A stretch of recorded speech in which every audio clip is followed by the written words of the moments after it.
Hi guys! Sharing with you my DIY travel dito sa Taiwan. The first thing to do kapag nasa airport na kayo ay ang mag-check-in. After makapag-check-in, proceed na kayo sa immigration officer. Pero bago kayo pumunta sa immigration officer, make sure na tama and kumpleto yung mga dokumento mo. Ang primary requirements ay ang valid passport, 6 months pataas, and of course, ang plane ticket, round trip ticket nyo. Need nyo rin guys ng e-travel QR code.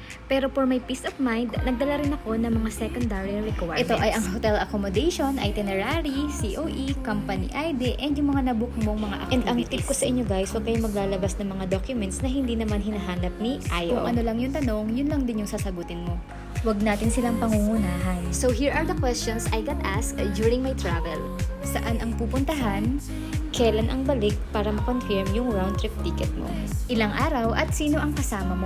Make sure lang guys na confident kayo sa mga sagot ninyo. And lalo naman kung wala kayong ibang gagawin doon, kundi ang mag-travel. And after kong masagot lahat ng questions nila, boom, ayun, tinatakan agad yung aking passport. So hello Taiwan! And ang una nga dito sa aming itinerary is dito sa Maokong Gondola. Dito nyo matitikman itong masarap na ice cream na talaga namang sikat.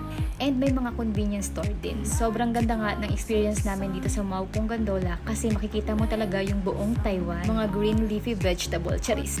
So after namin dito is pumunta kami dito sa Taipei 101. Meron nga palang dalawang way para makaakyat ka dito. Una, pwede kang magpa-reserve dito via Klook. And kung practical ka naman, dito ka na lang sa Simple Cafe. Nakaakyat ka na sa tower, nakatikim ka pa ng coffee nila. And boom, eto yung tanawin sa taas ng Taipei 101. Sobrang taas nga nito and ito daw yung third tallest building in the world. Hindi lang sa taas maganda, kundi pati na rin dito sa labas ang ganda-ganda ng view. Of course, hindi na kami nagsayang ng oras.